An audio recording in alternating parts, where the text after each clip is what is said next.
Сайн байцгаана уу? Нийслэлийн ерөнхий боловсролын 52 дугаар сургуулийн мэдээлэл зүйн багш буян цэцэг байна. Та бүхэнд хичээл заах гэж байгаадаа баяртай байна. За хичээлдээ орцгоё.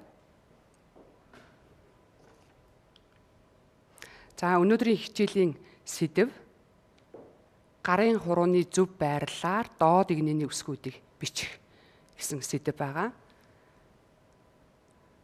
За өдөр тутам бид бүхэн маш олон мэдээллийг хүлээн авдаг. Зарим тохиолдолд мэдээллийг дамжуулах, илгээх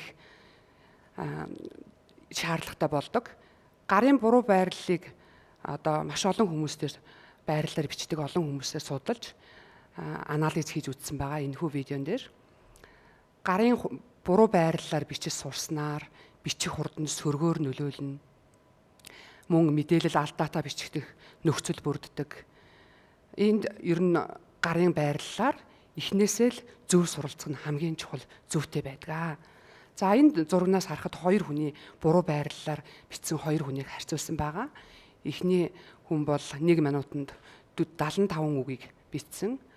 Дараагийн хүн 1 минутанд 46 үгийг бичсэн байгаа. Тэгвэл бид бүхэн хэрхэн энэ зөв байрлалаар бичгэд суралцаж байна вэ? За тэгвэл юуны түрүүн бүгдээрээ компьютертэй ажиллахдаа хэрхэн зөв суух вэ? Ер нь компьютер дээр ажиллахад нэлээд цаг хугацааг зарцуулах хэрэгтэй болдог. Ингэхэд тодорхой хугацаанд завсарлах, нүд гараа амраах, зөв байрлалаар суух хэрэгтэй болдог. За дараагийн зурагнаас хүүхдүүдээ энэ хоёр зургийн ялгааг сайтар ажиглаад дэвтэр дээрээ бичээрэй. За ажиглахдаа энэ хоёр зурган дээр компьютерийн дэлгэц, хүний нүд, нуруу, гарын шуу, хөл зэрэг зүйлүүдийг хараарай.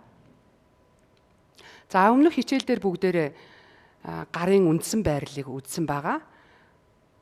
За бүгдээрээ сэргээн саны 100 гарын 7 ор хурууг дунд игнэний мэдрэгч зураастаа өсөхтэй хамт өсөхтэй товчлуур дээр байрлуулна. Баруун гарын 7 ор хурууг дунд игнэний мэдрэгч зураастаа ир өсөхтэй товчлуур дээр байрлуулна. 7 ор хуруугаа хэрхэн зөв байрлуулснаар бусад хуруунууд харгалзан зөв байрладаг. Мөн хоёр эрхий хуруугаа зай авах товчлуур дээр байрлуулна. За зурган дээр багш нь аль хуруугаар ямар өсгөний товчлуур дарахыг өнгөөр ялган харуулсан байгаа. Сайтар ажиглаарай. За өнөөдрийн хичээлийн хувьд баримт бичиг боловсруулах програм ашиглан гарын хурууны зөв байрлалаар бичих технологиор бичвэр мэдээллийг компьютерт оруулах гэсэн суралцсан зорилтын хүрээнд өнөөдрийн хичээлийн зорилго нь гарын хурууны зөв байрлалаар доод игнэний үсгүүдийг бичих гэсэн зорилготой хичээлийг судална.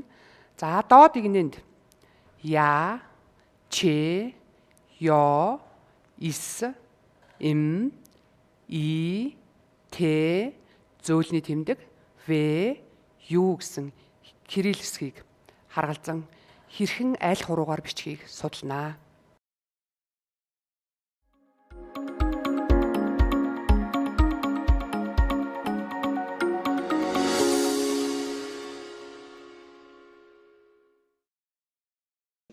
Монгол үсгийн дасгал хийхдээ Arafit Typing 5.0 программыг ашиглана.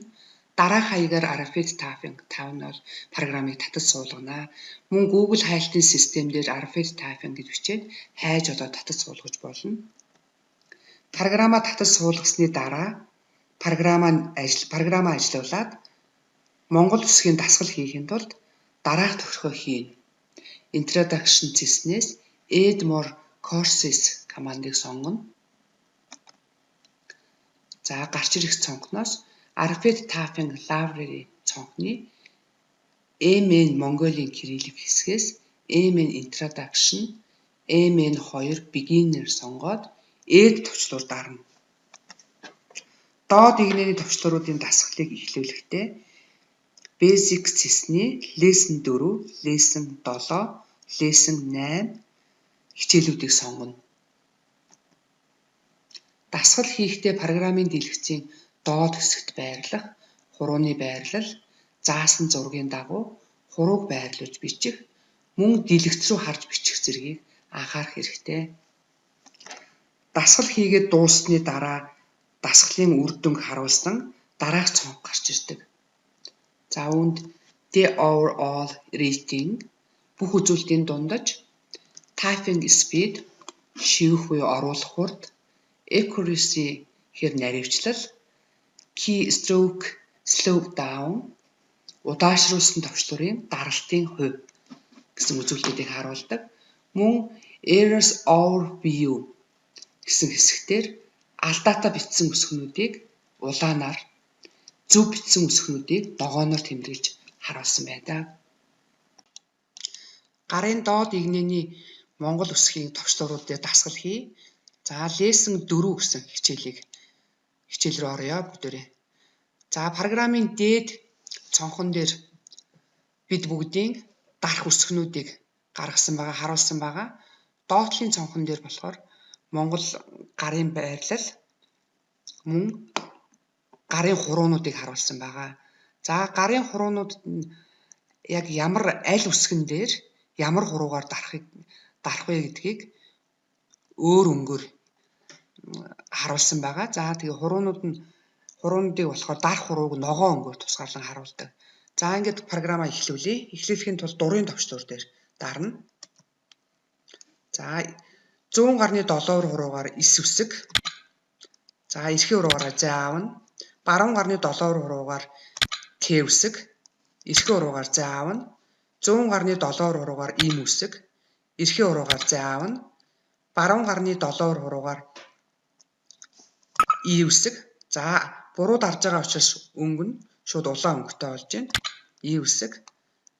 Эрхээ хуруугаараа зааваад 100 гарны 7 хуруугаар 9 үсэг. Заавна. Т үсэг. Заавна. 100 гарны 7 хуруугаар им үсэг. Эрхээ хуруугаараа заавлаа. Баруун гарны 7 хуруугаар И үсэг. Эрхээ хуруугаараа заавлаа. За 100 гарны 7 хуруугаараа им 9 үсэг. За 9 үсгийг алдаатай дарсан учраас улаан өнгөтэй болж харагдаж байна. За 9 үсгээ дарлаа. Заавлаа. Баруун гарны 7 хуруугаар Т үсэг нь бас алдаатай дарсан учраас улаан өнгө харагдаж байна. За баруун гарны 7 хуруугаар дарлаа. Эрхээ хуруугаараа заавлаа. 100 гарны 7 хуруугаар им үсгээ дарлаа. Эрхээ хуруугаараа заавлаа. Баруун гарны 7 хуруугаар И үсгээ дарлаа.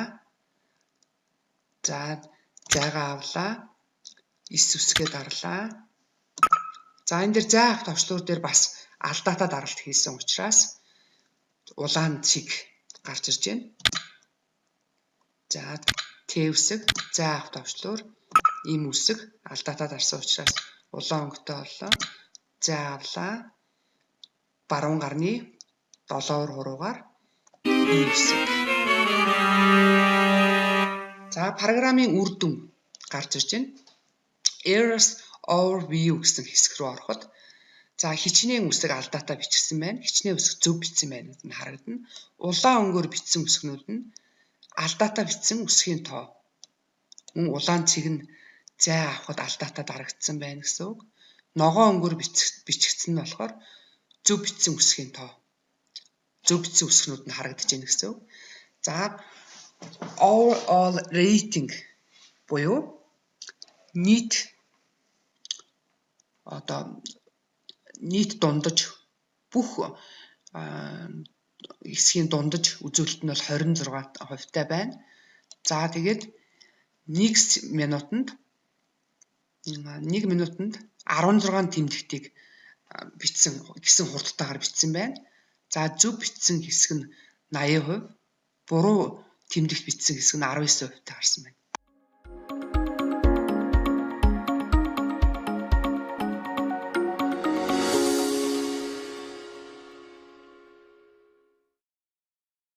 За өнөөдрийн хичээлээр доод игнэний үсгнүүдийг айл хуруугаар хэрхэн дарахыг үзлээ. За бүгдээрээ дахин давтъя. Доод игнэний зүүн гарын чигчийн хуруу Я, баруун гарын чигчийн хуруу Юу, зүүн гарын ядам хуруу Ч, баруун гарын ядам хуруу В, зүүн гарын дунд хуруу Ё, баруун гарын дунд хуруу зөөлний тэмдэг, зүүн гарын долоор хуруу эс, эм, баруун гарын 7 уруу и, т гэсэн үсгнүүдийг дарахыг бид нэр өнөөдрийн хичээлээр үзлээ. За тэгвэл багш нь дээрх зурагнаас 100 гарын өнгөөр ялгасан хэсгийг тайлбарлаж өгье. Бүгдээрээ харъя. 100 баруун гарын чигчийн хуруугаар дарах үсгний товчлуурууд шар өнгөтэй. 100 баруун гарын ядам хуруугаар дарах үсгний товчлуурууд цайвар цэнхэр өнгөтэй. 100 баруун гарны дунд хуруугаар дарах үсгний товчлуурууд ягаан өнгөтэй. 100 гарны долоовор хуруугаар дарах үсгний товчлуурууд ногоон өнгөтэй. Баруун гарны долоовор хуруугаар дарах үсгний товчлуурууд хөөх өнгөтэй харагдаж байна. За цаашид тухайн өнгөн дээр байгаа гарын хурууны дарах үсгнүүдийг чэйжлээрэй. За гарын зөв байрлалаар бичихэд дараах зөвлөгөө өгч байна. За хуруунууд гарын үндсэн байрлалаас шилжин харгалзах үсгээ дарсны дараа буцаад үндсэн байрлалдаа шилжинэ. Хуруугаа үндсэн байрлал байрлуулахдаа хөнгөн дарах. Компьютерийн гарыг харахгүй дэлгэц рүү харж бичих, гарын хуруунууд харгалзах, үсгнүүдээ чэйжлэх, өдөр тутам тогтмол дасгал хийх, хамгийн хурдан бичих шалгарсан арга нь бол хурууны зөв байрлалаар бичиж сурах юм аа. За хэрвээ танах компьютергүй бол гар утсаараа ч юм уу бусад төхөөрөмжийг ашиглаад Google цэгийн хайлтын системд Монгол үсгтэй гар гэж бичээд хайлт хийнэ. Мөн мэдээллийн технологи 6 дугаар ангийн сурах бичгийн хуудсан дээр 25 дугаар хуудсан дээр байгаа компьютерийн гарны зургийг зурж мөн гар доорх материал ашиглан хийж болно. За ингээд гэртээ тогтмол багш нь энэ зургийг бас харуулъя. Энэ зурган дээр бүгдээрээ гараа зөв байрлуулад өдөр тутам тогтмол дасгал хийгээд бүх хуруунууд чинь дээшээгээ шилжиж гэнэ үү, доодыг дээдийг нэр шилжиж гэнэ үү, доодыг нэр хэрхэн шилжиж байна. Гарын үндсэн байрлалаа шилжүүлэхдээ байрлуулахдаа хөнгөн дарж гэнэ үү. Тэгээ дэлгэц рүүгээ харж бичиж чадж гэнэ үү гэсэн зүйлүүдийг бид нэр давтаж бас гэртээ үзэж болно. За гэрийн даалгаварт мэдээллийн технологи 6 сурах бичгийн 28 дугаар хуудас дасгал 12-аас 14-ийг бүгдээрээ хийж үзээрэй компьютер дээрээ. Мөн гэртээ компьютергүй хүүхдүүд зурсан болон хэвлсэн гараа ашиглаад үсгнүүдээ чэйжлэх дасгалыг тогтмол байнга хийгээрэй. Мөн чэйжлэхдээ гарынхаа 10 хурууг зураад бүх үсгнүүдээ хуруун дээрээ байрлуулад бас чэйжиж болдгоо. За баярлалаа хүүхдүүдээ.